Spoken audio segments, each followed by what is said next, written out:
Hello students, तो आज के स्टूडियो में हम सीख रहे बिजनेस रिसर्च मेथड्स बीआरएम। आज का वीडियो दोनों मीडियम के लिए यूजफुल होने वाला है। मैं दोनों मीडियम में एक्सप्लेन करने वाला हूँ। जो चैप्टर हम सीख रहे हैं उसका नाम है स्मॉल सैंपल टेस्ट लघु निर्देश परीक्षणों।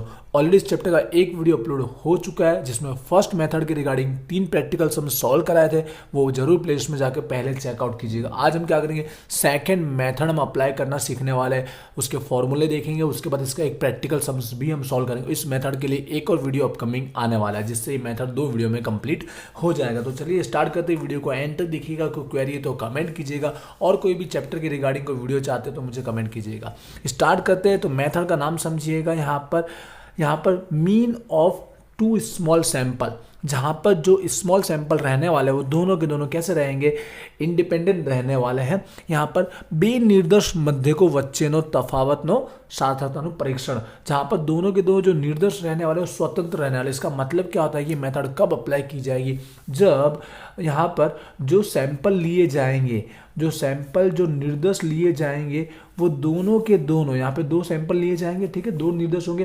कैसे होंगे, स्वतंत्र होंगे, इंडिपेंडेंस होंगे। इसके मतलब कि ये किसी एक पॉपुलेशन पर डिपेंडेंट नहीं होंगे, किसी एक पॉपुलेशन समष्टि में से लिए गए नहीं होंगे। दो अलग अलग समष्टि में से लिए गए होंगे और दोनों सैंपल क्या रहेंगे, एक दूसरे से स्वतंत्र रहने वाले, इंडिपेंडेंट रहने वाले। तब ये मेथड हम अप्लाई करेंगे। सम्स में भी हम सीखेंगे। अब यहाँ पे किस तरह से कौन से फॉर्मूला अप्लाई किया जाता है वो एक बार देख लेते हैं फटाफट। उसके बाद एक प्रैक्टिकल सम्स भी हम सीखेंगे। तो यहाँ पर जो कैलकुलेट वाला टी हमें फाइंड आउट करना है, उसके लिए फॉर्मूला क्या है, फॉर्मूला है दोनों के दोनों मीन जो निकलने वाले हैं, जो हम निकालेंगे सैंपल में से या फिर शॉर्ट सम होगा तो जिसमें दिया गया होगा, x⁻1 माइनस x⁻2 दोनों के बीच का तफावत डिफरेंस और डिवाइडेड बाय s मतलब हमारा स्टैंडर्ड डेविएशन प्रमाणित विचलन, जो हमें फाइंड आउट भी करना पड़ता है। और साथ साथ में यहाँ पे मल्टीप्लिकेशन में ऐड हो जाएगा इन रूट के अंदर n1 जो फर्स्ट सैंपल होगा, n2 जो सेकंड सैंपल बीजो निर्देश से भाग्यमा n1 प्लस n2 दोनों के प्लस है, ऊपर मल्टीप्लिकेशन है नीचे प्लस है। अब यहाँ पर s फाइंड आउट करने के लिए यहाँ पे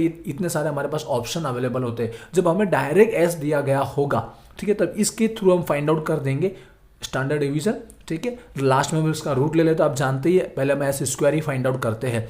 अगर हमें टेबल के थ्रू फाइंड आउट करना है तो यहाँ पे 3 ऑप्शन हमारे पास निकल के आते हैं, जो हमने फर्स्ट मेथड के अंदर भी सीखा था। तो आज की वीडियो में हम फर्स्ट फॉर्मूले के अकॉर्डिंग हम लोग सम सीखेंगे और नेक्स्ट वीडियो में हम आने वाले फॉर्मूले प्रैक्टिस करेंगे। तो चलिए अभी स्टार्ट करते हैं। यहाँ पर हम लोग जो सम्स लेने वाले, बुक के अंदर सुधीर प्रकाशन लेकिन कुमार प्रकाशन वाले भी समझ पाएंगे, प्रैक्टिस की तरह समझिएगा। तो हम लोग एक्सरसाइज 3.2 के अंदर हम सम्स लेते हैं, जिस टाइप का यूनिवर्सिटी में भी पूछा गया। स्टार्टिंग का बेसिक क्वेश्चन नंबर 5 हम सॉल्व करने वाले। इसमें पढ़ लेते हैं पहले क्या इन्फॉर्मेशन दी गई है।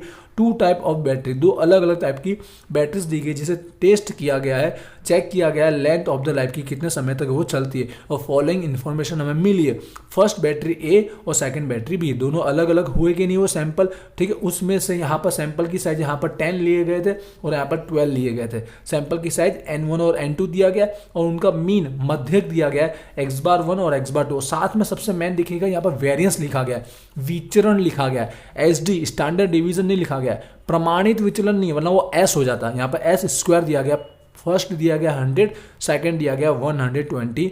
तो हमें यहाँ देखना है कि बैटरी बी जो है has more average life than battery of A, कि बैटरी बी जो है उसकी जो लाइफ है सरेराश वो बैटरी ए से ज़्यादा है। तो चलिए सम्स को सॉल्व करते हैं, कैसे करेंगे तो यहाँ ध्यान से समझिएगा। सबसे पहले जो इन्फॉर्मेशन दी गई थी हम इसे राइट डाउन कर लेते हैं। क्वेश्चन नंबर जो 5 में सॉल्व कराने वाला हूँ ये same to same Gujarat university 2017 में भी पूछा गया है। आप पेपर डाउनलोड करके भी देख सकते हो, अगर बुक में आपका सामने तो वहाँ से भी आप सॉल्व कर सकते हो।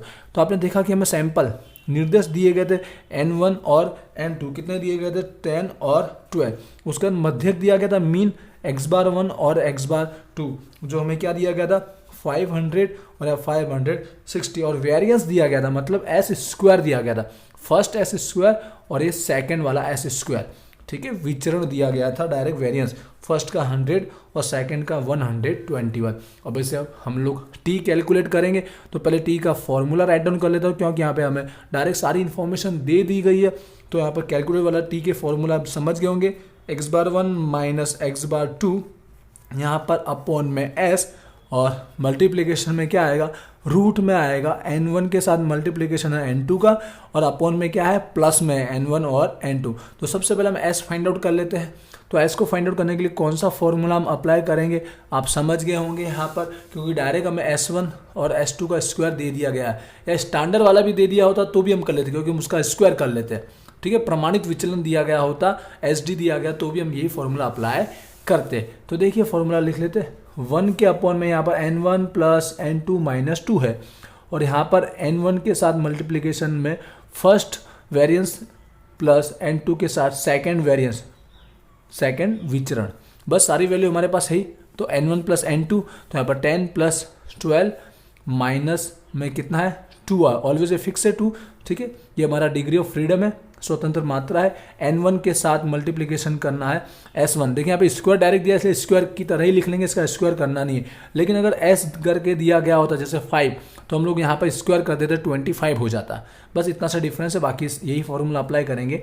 n2 के अंदर हमें कितना दिया गया है, 12 दिया गया है, साथ में सेकेंड स्क्वायर डायरेक्ट दिया गया 121, तो इसलिए इसका स्क्वायर करना नहीं है। ठीक है, अब इसे सॉल्व कर लेते हैं। यहाँ पर 22 में से 2 माइनस करेंगे तो 20 हो जाएगा, और यहाँ पर मल्टीप्लिकेशन आप करेंगे तो 1000 प्लस यहाँ पर मल्टीप्लिकेशन करेंगे 1452। अब यहाँ पर दोनों को ऐड कर लेते, ऐड करके मिलेगा 2452, और लास्ट में क्या करना है, 20 का डिवाइड करना, और डिवाइड करते ही हमको वैल्यू जो मिलेगी 122.6 मिलने वाली, ये एस स्क्वायर है। अब इसे हम रूट कर लेंगे तो फाइनल हमारा आंसर आ जाएगा s is equal to standard deviation, प्रमाणित विचलन बराबर आंसर आ जाएगा 11.07। आगे चाहिए तो 2 डिजिट और लिख सकते, जो कि आएगा 2 और 4। हो गया कंप्लीट, बस हमें मिल चुका है फाइनल। अब हमें t के कैलकुलेशन में ये वैल्यू यूज़ करनी है। तो अब स्टार्ट करते हैं। x बार 1 और x बार 2 की वैल्यू गिवन है ऑलरेडी, 500 माइनस 560। ठीक है, मानक का चिन्ह यूज़ किया गया, जिससे आंसर हमें प्लस में ही मिलेगा। अपॉन में s जो हमने वैल्यू फाइंड आउट की है 11.0724। मल्टीप्लिकेशन में यहाँ पे n है, n1 है 10, n2 कितना है 12। यहाँ मल्टीप्लिकेशन में यहाँ पर प्लस के अंदर है, बस इसे सॉल्व कर लेते। प्लस में ही 60 लिखिएगा, जब आउटसाइड करेंगे तो प्लस में ही आंसर आएगा। अब यहाँ पर इसका सॉल्यूशन मैं अभी एक साथ करके बता देता हूँ, आप एक स्टेप में कन्वर्ट कर सकते हो। दोनों का मल्टीप्लिकेशन करना है, डिवाइड में प्लस करना है 22, फिर डिवाइड करोगे, फिर रूट निकालोगे। मैं डायरेक्ट शॉर्टकट लिख लेता हूँ, पर वो सब आप कीजिएगा जरूर। और पॉइंट के बाद 4 डिजिट लिखिएगा तो एग्जैक्ट आंसर मिलने के चांसेस ज़्यादा रहते हैं। यहाँ पर इंटू कीजिए और इसका डिवाइड कीजिए, तो आंसर आएगा आपके पास 12.66 हो जाएगा। ठीक है, यहाँ पर हमारा फाइनल टी कैलकुलेट का हमारा आंसर आ चुका है। अब आपको अगर देखना है कि एक्सेप्टेड होगा कि रिजेक्टेड, स्वीकार के अस्वीकार, तो यहाँ पर दिया नहीं गया टेबल की वैल्यू, लेकिन हम ऐसा एज्यूम करके फाइंड आउट कर लेते हैं। लेकिन आपको एग्जाम में दिया गया होगा, यहाँ पर दिया नहीं गया है। ठीक है, बट एग्जाम में आपको दे दिया गया होगा टेबल की वैल्यू, जिसके साथ आपको कंपेयर करना है। तो सबसे पहले हमें क्या फाइंड आउट करना पड़ता है, DF डिग्री ऑफ फ्रीडम, स्वतंत्र मात्रा, जिसके लिए यहाँ पर क्या आएगा n1 प्लस n2 माइनस 2, ये यूज होने वाला है। ठीक है, ध्यान रखिएगा डिग्री ऑफ फ्रीडम। अब यहाँ पर n1 n2 तो आप समझ गए होंगे, 10 plus 12 minus 2 is equal to कितना आएगा 20। तो n20 में जाके हमें चेक करना है, और हम लोग सिग्निफिकेशन 5% का ही चेक करेंगे टेबल के अंदर। तो टेबल की वैल्यू देख लेते हैं, यहाँ पर 5% के अकॉर्डिंग 20 नंबर पे कितना है। वैसे तो एग्जाम में हमें सब दिया गया होगा, क्योंकि चार्ट इस तरह से नहीं दिया गया होगा। 20 नंबर पे जाकर 0.05 का नंबर हम चेक कर लेते हैं। टी के अंदर क्या वैल्यू आ रही है, 2.086 आ रहा है। तो 8 को 9 करके भी हम लोग लिख सकते हैं, क्या होगा 2.09। अब हम कंपेयर कर लेते हैं, तो हमारा आंसर 12.66 है। तो हमारा आंसर इससे ग्रेटर देन है। ठीक है, ग्रेटर देन है टेबल के आंसर से। तो समझ गए कि हाइपोथेसिस ये क्या किया जाएगा, रिजेक्ट किया जाएगा, अस्वीकार किया जाएगा, क्योंकि कैलकुलेटर वाला जो है वो ज़्यादा आ रहा है, ग्रेटर देन आ रहा है इसके लिए। सिंपल सा प्रोसेस, आई होप आपको कंप्लीट समझ आएगा। बेसिक सा सम से, इसके जैसे 2017 का सम से वो भी आप कर सकते हो। और साथ साथ में आपकी बुक के अंदर एक्सरसाइज में नेक्स्ट सम भी दिया गया है, क्वेश्चन नंबर 6, ये भी आप इसी फॉर्मूले से सॉल्व कर लेंगे। बस यहाँ पे डायरेक्ट SD दिया गया, प्रमाणित विचलन, मतलब जब आप फॉर्मूला यूज करोगे तो उसका स्क्वायर करना है। मतलब ये जब आप S फाइंड आउट करोगे तो उसमें यहाँ S1 का स्क्वायर करना है, बस बाकी कुछ नहीं। बाकी इसी फॉर्मूले के थ्रू आप ये सम्स भी कैलकुलेट कर लोगे, और इसी के बेस पे 1 से 2 एग्जाम्पल इलस्ट्रेशन भी दिए गए, वो भी आप सॉल्व कर लेंगे, ठीक है। जैसे नंबर 6 और नंबर 7 ये दो का आप सॉल्यूशन कर लेंगे। नेक्स्ट वीडियो में आगे हम कवर करेंगे कि किस तरह से हम टेबल के थ्रू सारा फाइंड आउट करेंगे। तो चैनल को सब्सक्राइब जरूर कीजिएगा, जिन स्टूडेंट्स ने सब्सक्राइब नहीं किया इस वीडियो को शेयर कीजिएगा, कोई क्वेरी है तो मुझे कमेंट कीजिएगा। और इंस्टाग्राम पे भी आप फॉलो कर सकते हो, वहाँ पर भी आपके एग्जाम रिलेटेड जो भी न्यूज़ रहती है लेटेस्ट वो अपडेट की जाती है। तो मिलते हैं नेक्स्ट वीडियो में। Thank you.